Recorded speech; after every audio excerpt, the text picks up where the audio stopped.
Di dalam kitab Fadailul Khamsah min Sihahis Sittah Juz 2 halaman 261. Jadi pernah diriwayatkan, Pak, datanglah 3 orang pendeta Yahudi menghadap kepada Khalifah Umar bin Khattab radhiyallahu anhu. Apa kata 3 pendeta Yahudi ini? Wahai Amirul Mukminin, kami bertiga datang ingin bertanya kepadamu beberapa hal. Apabila engkau bisa menjawab pertanyaan kami, maka kami bertiga masuk Islam. Tapi jika engkau tidak bisa menjawab, berarti Islam itu bukan agama yang benar dan Muhammad itu bukan seorang Rasul. Jadi jaminannya, Pak, kalau Umar bisa jawab, mereka masuk Islam. Tapi kalau tidak, jangan lagi katakan Islam itu agama yang benar, Muhammad itu seorang Rasul. Maka kata Umar bin Khattab, baik, silahkan Pak Pendeta, apa yang ingin kalian tanyakan? Maka kata salah satu di antara 3 pendeta ini, pertanyaan kami yang pertama, kapan pintu langit itu terkunci? Ini pertanyaan jebakan namanya nih, Pak. Jadi dalam berdebat, kalau ahli kitab ini dia menggunakan pertanyaan yang rasanya sulit untuk dijawab, karena itu butuh nalar yang dalam, Pak. Kemudian yang kedua, Umar, kapan pula masanya pintu langit itu terbuka? Kemudian yang ketiga, coba engkau sebutkan kuburan yang bisa berjalan bersama penghuninya. Kubur tapi bisa jalan, Pak. Kemudian coba engkau sebutkan makhluk Allah yang bisa memberi peringatan kepada kaumnya, tapi dia tidak manusia dan tidak pula jin. Bisa ngasih nasihat, tapi bukan manusia, bukan pula jin. Kemudian Umar, coba engkau sebutkan 5 makhluk Allah yang berjalan di muka bumi, tapi tidak dilahirkan oleh induknya. Kemudian Umar, coba engkau jelaskan kepada kami kisah pemuda-pemuda yang mempertahankan imannya dan mereka bersembunyi di dalam gua. Setelah pendeta Yahudi ini bertanya, Pak, apa kata Umar? Bukanlah sesuatu hal yang memalukan bagi Umar bila memang dia tidak bisa menjawab pertanyaan yang tidak dia bisa jawab. Jadi ini poinnya satu, Pak. Kalau memang kita tidak bisa jawab, jangan malu mengatakan tidak tahu. Karena sahabat Rasulullah ini, Pak, punya spesifikasi berbeda-beda. Semuanya nggak sama. 60 karakteristik sahabat Nabi itu beda-beda, Pak. Tidak sama. Yang satu tidak menjadi yang lainnya. Kita diciptakan Allah punya talent yang bermasing-masing. Makanya kita ada yang jadi pegawai, ada yang jadi pedagang, ada yang otomotif. Semua kita masing-masing. Maka kata Umar, kalau bertinju kalian sama aku masih kurang orangnya ini. Kalau bertinju, karena Umar itu kenapa dia digelari Al-Faruq, sang pembeda itu, Pak? Dengan masuknya Umar lah dakwah Islam ini jadi terang-terangan. Apa kata Umar kepada Rasulullah? Ya Rasulullah, jika aku mati dalam keadaan Islam, apakah aku mati dalam keadaan benar? Iya Umar. Jika aku hidup dalam keadaan Islam, apakah aku juga hidup dalam keadaan benar? Iya Umar. Kalau begitu tidak perlu sembunyi lagi Rasulullah. Keluar kita semuanya. Jadi Hamzah di depan, Umar di belakang, jalan menuju Ka'bah. Terdiamlah semua orang Quraisy. Maka Umar dekati seluruh orang Quraisy itu. Siapa yang ibunya ingin menjadi nangis? Siapa yang istrinya ingin menjadi janda? Siapa yang ingin anaknya menjadi yatim, berdiri, lawan aku. Nggak ada yang mau, Pak. Karena tahu Umar itu tahan berantem dari pagi sampai sore, 1 lawan 5, masih mampu dia. Jadi agak jiper juga jadinya pendeta Yahudi ini, Pak. Tapi kata Umar, bagian dari kami ada yang gak mudah menjawab pertanyaan ini. Kalau memang ada ya sudah, ajukan saja. Dipanggil oleh Umar, Salman, dipanggil Salman Al-Farisi. Ya Amirul Mukminin, kau pergi ke rumah Ali katakan Umar memanggilnya. Maka Salman langsung lari ke tempat Ali bin Abi Thalib. Wahai Ali, Umar memanggilmu. Ada 3 orang pendeta Yahudi mendebatnya. Begitu Umar memanggilnya, dalam riwayat ini disebutkan dia ambil burdahnya, dia sandang selendangnya, dia pergi ke tempat Umar bin Khattab yang waktu itu masih duduk 3 orang pendeta ini. Ada apa Amirul Mukminin? Ini Ali. 3 pendeta ini mempertanyakan beberapa hal. Kalau bisa dijawab, mereka masuk Islam. Tapi kalau tidak bisa jawab, katanya jangan lagi kowar-kowar Muhammad itu seorang Rasul dan Islam itu agama yang benar. Maka kata Ali, silahkan Pak Pendeta, coba diulangi lagi pertanyaannya. Maka kata pendeta ini, yang pertama Ali, kapan langit itu pintunya terkunci atau langit itu digembok oleh Allah, itu kapan? Maka kata Ali, asyirku billah, syirik kepada Allah. Jika kalian mempersekutukan Allah, seluruh amalan tidak naik ke langit. Itulah makna langit terkunci. Kemudian Ali, kapan pintu langit itu dibuka oleh Allah? Di saat engkau mengucapkan la ilaha illallah. Ketika engkau tidak menyekutukan Allah, engkau mengakui Allah itu satu, pintu langit akan terbuka. Kemudian Ali, coba engkau sebutkan kubur yang bisa berjalan bersama penghuninya. Maka kata Ali, yang kalian tanyakan ini adalah Yunus bin Matta, Nabi Yunus alaihissalam. Ketika Nabi Yunus berdakwah di kaumnya, nama kaum Nabi Yunus ini Pak, Nineveh Pak, didakwahi tauhid, rajanya mencemooh, kemudian masyarakatnya mencemooh, tidak ada yang mau nerima dakwah Nabi Yunus. Maka Nabi Yunus memohon kepada Allah, Allah kasih waktu 40 hari akan diturunkan azab. Sampai hari ke-39 tidak ada tanda-tanda azab Allah turun. Nabi Yunus putus asa. Dia tinggalkan kaumnya Bu, tanpa izin Allah. Dia tinggalkan kaumnya, dia berangkat, baru langit menghitam. Jadi Nabi Yunus tidak tahu bahwa Allah akan menurunkan azab. Begitu raja dan masyarakat melihat bahwa azab Allah akan turun, waduh, ini benar Yunus ini. Maka semua kaum Nineveh bertobat, cuman nabinya udah pergi. Naik ke atas kapal, gelombang tinggi, ketakutan nakodanya, maka diundilah nama Nabi Yunus keluar berkali-kali. Maka dicampakkanlah Nabi Yunus ke dalam laut, dimakan oleh ikan, terkubur dalam perut ikan, dibawa jalan ke 7 samudra selama 40 hari. Itulah kubur yang berjalan bersama penghuninya. Karena Allah katakan dalam surah As-Saffat 143, falaula annahu kana minal musabbihin, maka sekiranya Nabi Yunus tidak termasuk orang yang banyak berzikir, bertasbih kepada Allah, jadi dalam perut ikan itu Pak, menyesal Nabi Yunus. Dia zikir la ilaha illa anta subhanaka inni kuntu minaz zalimin. Mual perut ikan itu dibuatnya Pak. Karena kata Allah la labitha fi batnihi ila yaumi yub'atsun, niscaya dia akan tetap tinggal di perut ikan itu sampai hari kiamat. Jadi kalau sempatlah Nabi Yunus tidak banyak mohon ampun kepada Allah, ikan itu akan tetap mengubur Nabi Yunus di dalam perutnya.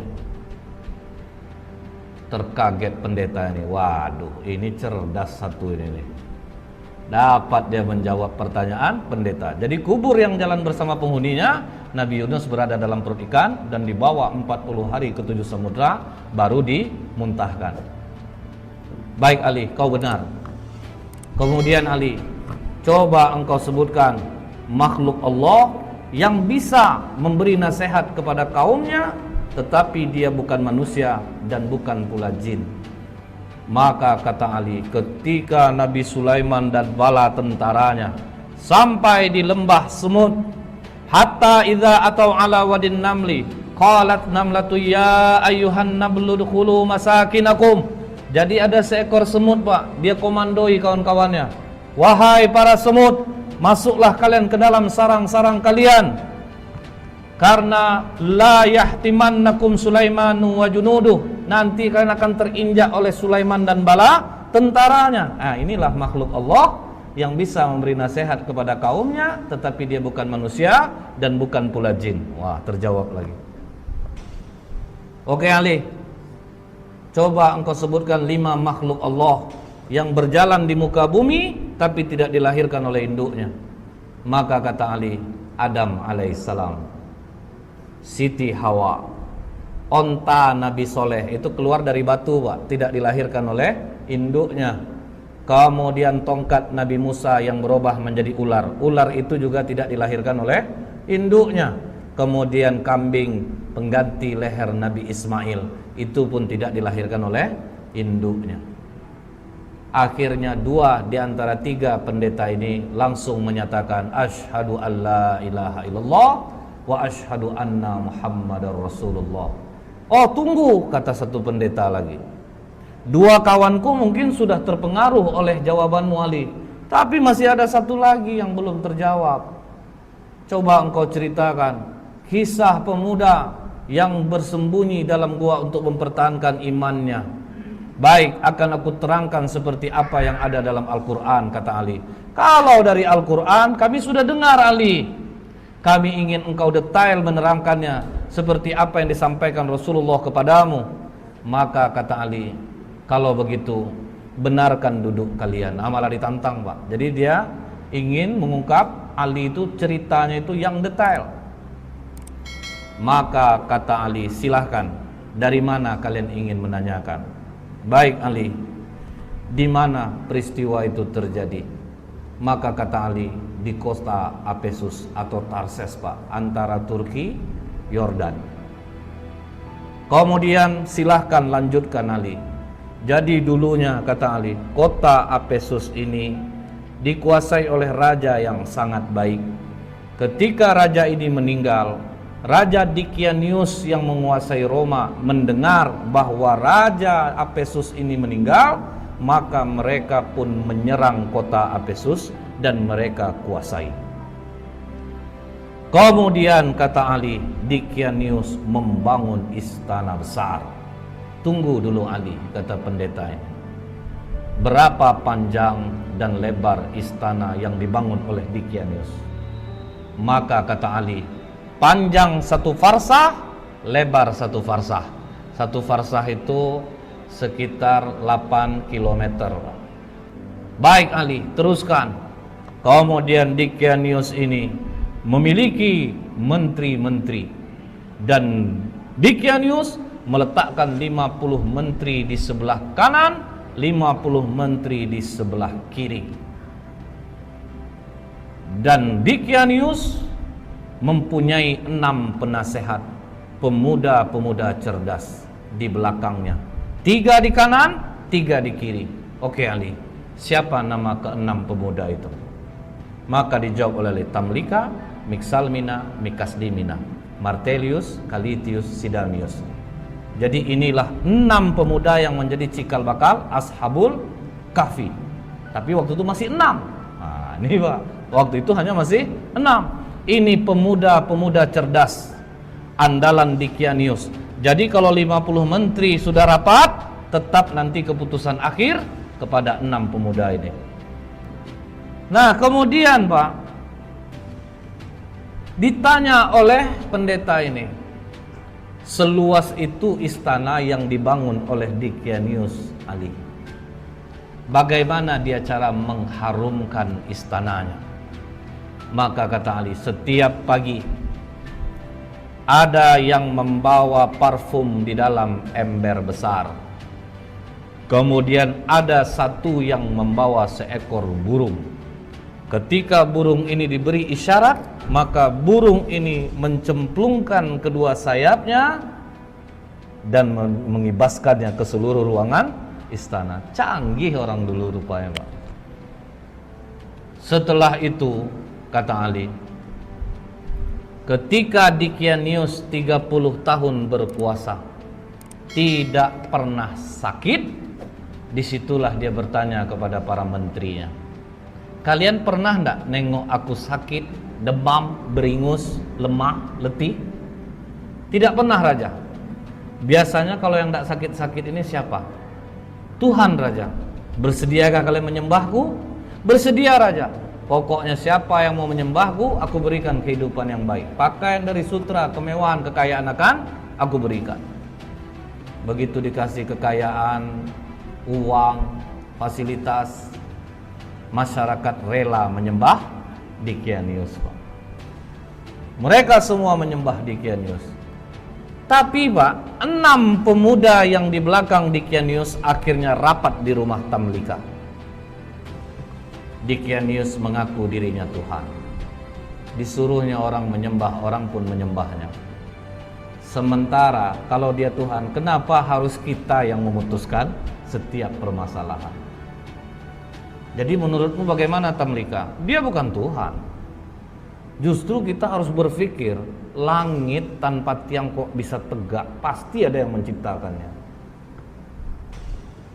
Hujan turun, bintang bercahaya. Dicanius saja dia masih merasa takut, dia juga tidur, dia juga lapar. Masa Tuhan punya kekurangan seperti itu? Jadi apa keputusanmu Tamlika? Kalian rela enggak tinggalkan kekayaan, jabatan, fasilitas ini? Kita lari dari sini. Kalau kita melawan tidak mungkin bisa. Kita lari dari sini untuk mencari Tuhannya langit dan bumi ini. Apakah kalian rela untuk miskin bersamaku? Kalian tinggalkan jabatan, kesenangan kalian, fasilitas ini? Kami rela Tamlika. Itu makanya dikatakan, siapa yang menghafal 10 ayat awal suratul Kahfi, maka dia akan terbebas dari godaan Dajjal. Karena apa Pak? Ini mengingatkan kita, waduh, ini pemuda-pemuda kaya, cerdas, rela kehilangan harta, jabatan untuk tauhid. Berani mereka tinggalkan. Akhirnya mereka pun pergi berenam, diam-diam, dan semua harta ditinggalkan. Mereka sempat menjual kurma Pak. Kurma itu dijual sebanyak 3 dirham. Uang 3 dirham ini dibawalah lari. Cukup jauh mereka berjalan, sampailah mereka berjumpa dengan seorang pengembala yang memiliki seekor anjing. Maka kata pendeta ini, siapa nama anjing itu? Maka dijawab Ali, namanya Kitmir. Kemudian apa kata pengembala ini? Tuan-tuan, dari wajah tuan-tuan, aku yakin tuan-tuan ini bukan orang miskin, pasti dari bangsawan. Jadi karena apa? Orang-orang senang ini kelihatan dia dari wajahnya. Kemudian betul kata Tamlika, kami ini 6 penasehat Dicanius. Dia mengaku dirinya Tuhan dan kami tidak mengaku itu. Makanya kami meninggalkan kerajaan. Kami tinggalkan semua pangkat jabatan kami. Karena tidak pernah kami berjalan seperti ini. Lihat, kaki pun sudah luka-luka Pak. Orang manja jalan berkilo-kilo, habis kaki luka. Apa kata pengembala ini? Tenang tuan-tuan, aku mengetahui tempat persembunyian yang baik. Izinkan aku beserta kalian. Makanya jadi 7 dengan pengembala ini. Dikembalikannya lah gembalaan dia kepada tuannya, maka dia dan anjingnya ikutlah pemuda-pemuda kepercayaan raja tadi. Kemana mereka dibawa Ali? Dijawab oleh Ali, ke Bukit Naglus yang di bawahnya ada gua yang namanya Khemar. Maka begitu mereka mau masuk gua tersebut, sempat mereka mandi di mulut gua. Jadi mulut gua itu ada air terjunnya Pak. Jadi memang susah untuk diketahui orang. Sempat mereka mandi, masuk ke dalam, duduk, golek sana, golek sini, golek sana, sampai terang hari. Hari sudah pagi. Kita lapar. Siapa yang akan mencari makanan? Makanan hanya ada di tempat kerajaan. Berarti sangat jauh kita pergi berjalan ini. Siapa yang mau pergi? Karena Tamlika ketua rombongan, biar aku yang ke sana. Hati-hati Tamlika, jangan sampai engkau tertangkap Dickianius. Begitu Tamlika keluar dari mulut gua, sudah mulai terkejut dia, Pak, karena air terjunnya sudah tidak ada. Tapi terus dia bawa uang 3 dirham ini, jalan terus sampai di gerbang kota. Mulai heran dia, Pak, kenapa berbeda betul kota ini? Apa aku salah masuk? Akhirnya masuk dia di tempat orang menjual roti. Begitu sampai di tempat orang jual roti, ditanya harga roti berapa? 1 dirham. Dia kasih uang dirhamnya. Begitu dia memberi uang dirhamnya, langsung ditahan tangannya oleh penjual roti. Kau menemukan barang kuno ya? Tidak. Itu uang biasa. Uang aku hasil dari menjual kurma kemarin. Jangan bohong. Raja Abdurrahman hanya mengambil 5% dari barang kuno yang ditemukan. Tambah kaget Tamlika, Pak. Loh, nama rajanya kok beda? Bukankah raja di sini Dickianius? Oh, engkau telah menyebutkan nama raja zalim yang mati ratusan tahun yang dulu. Wah, tambah kacau Tamlika. Pokoknya kau harus menghadap kepada raja. Bingung juga dia, Pak. Oke, kita menghadap kepada raja.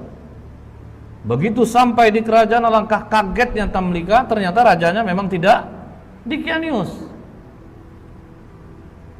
Dikatakan oleh tukang roti ini, "Raja, ini orang membeli roti kepadaku dengan menggunakan uang kuno. Jadi makanya aku bawa dia kemari. Tapi ini uang aku kemarin, Raja, bukan uang kuno." Sudahlah, kata raja, kami hanya mengambil 5% dari barang kuno yang ditemukan. Tidak, Raja, ini uang baru kemarin. Sudahlah, jangan berkelit, kata raja. Aku tinggal di sini, Raja.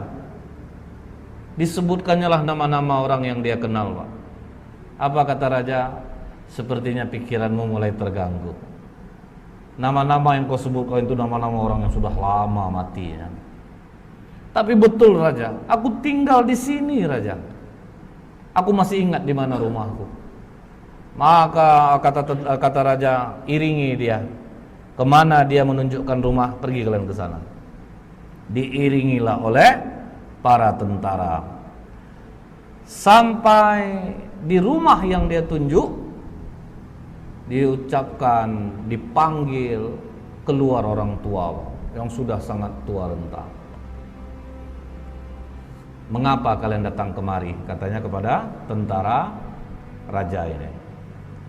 Ini, Pak, pemuda ini mengaku dia tinggalnya di sini. Siapa kau, anak muda? Dijawab oleh Tamlika, aku Tamlika putra Filistin. Langsung sujud kakek ini datuk moyangku. Inilah yang diceritakan oleh Isa alaihissalam. Pemuda-pemuda ini akan bangkit. Mereka mendiami gua. Makanya di kitab Injil ada ayat tentang Ashabul Kahfi, 7 sleeper. Jadi ada, Pak. Maka hebohlah kota Efesus. Bangkit raja mengingat apa yang pernah disampaikan oleh Isa alaihissalam. Jadi rupanya sudah datang pula utusan Nabi. Sudah berlalu pula masanya. Maka kata raja ini, bawa Tamlika, digendong di atas kuda, dihormati sampai di bawah bukit Naglus. Apa kata Tamlika? Jangan ada yang naik ke atas, karena nanti sahabat-sahabatku mengatakan Dickianius lah yang mengejar dia. Jadi tunggu kalian di bawah, biar aku yang naik ke atas. Maka Tamlika naik ke atas. Sampai dalam gua, bawa juga lah roti tadi. Silahkan makanlah kalian dulu. Apakah aman perjalananmu, Tamlika? Bukan aman lagi, malah aku bingung dan terkejut. Tahukah kalian sudah berapa lama kita di sini? Makanya ada dialog itu, Pak, dalam surat Al-Kahfi. Fadarabna ala adhanihim fil kahfi sinina adada. Maka kami tutup telinga mereka dalam gua itu selama beberapa tahun. Kemudian kami bangunkan mereka agar kami mengetahui manakah di antara kedua golongan itu yang lebih tepat dalam menghitung dan berapa lamanya mereka tinggal di dalam. Jadi mereka mengatakan ada yang setengah hari, ada yang 1 hari. Maka kata Tamlika, tidak. Kita berdiam di sini sudah lebih daripada 309 tahun. Mendengar itu, benarkah Tamlika? Iya, raja sudah berganti. Seorang nabi sudah diutus dan sudah berlalu. Mereka sekarang menunggu kita di bawah. Mari kita turun. Maka apa kata 5 orang kawannya lagi? Tamlika, Mixalmina, Mekaslimina, Martelius, Calitius, Sidamius. Jangan Tamlika. Kita sudah melihat kebesaran Allah melindungi kita selama 300 tahun, seolah-olah kita baru saja semalam. Kita sudah diselamatkan Allah, kita bangun dan akhirnya kita tahu tentang keajaiban Allah. Kita mohonkan kepada Allah untuk menutup pintu gua ini dari pandangan manusia, dan kita mohon kepada Allah untuk mengambil kita. Karena apabila kita turun Tamlika, mereka nanti akan mengkultuskan kita. Mereka akan mendewakan kita. Karena itu sifat manusia, Pak. Karena kan sempat bertengkar dua kubu. Kami berhak di sini, kami berhak di sini. Makanya mereka minta, sudah, kita jangan ada yang turun. Akhirnya pintu gua itu ditutup dari pandangan manusia. Mereka pun tidak ada jelas riwayat mereka diambil Allah atau ada kuburannya pun tidak ada. Karena mereka meminta kepada Allah, ambil kami, tutup gua ini dari penglihatan manusia. Seminggu raja berkeliling mencari, Pak. Tidak ditemukan gua itu pada awalnya. Kalau sekarang sudah. Setelah Ali menceritakan ini semua kepada pendeta ini, maka pendeta itu mengatakan, engkau benar Ali. Engkau telah menceritakan dengan detail apa yang ada di dalam kitab kami, dan memang benarlah apa yang disampaikan Muhammad kepadamu. Maka pendeta yang terakhir ini pun masuk Islam jadinya, Pak, mengucapkan syahadat asyhadu alla ilaha illallah wa asyhadu anna Muhammadar Rasulullah. Jadi inilah dahsyatnya ketika kita memiliki ilmu, kita tidak gampang dibodohi. Ketika kita memiliki ilmu, makin tinggi ilmu, Pak, berdebatnya mesti makin pelan. Tapi yang membuat orang besar-besar suara tuh, Pak, karena nggak bisa dia mencari dasarnya, sehingga dia harus berkeras-keras. Tapi lihat sikap Ali, dia dengan lembut, dia terangkan satu persatu, dia dakwahi dengan kecerdasannya, sehingga ketiga pendeta ini pun luluh dengan dialog ilmiahnya dengan Ali bin Abi Thalib. Jadi memang kita ini diciptakan Allah lain-lain bidang, lain-lain keahlian. Tidak bisa orang ini menjadi orang yang lain. Semua kita sudah diberikan kelebihan oleh Allah. Itulah salah satu pelajaran dari Umar, dari Salman, dari Ali bin Abi Thalib radhiyallahu anhu.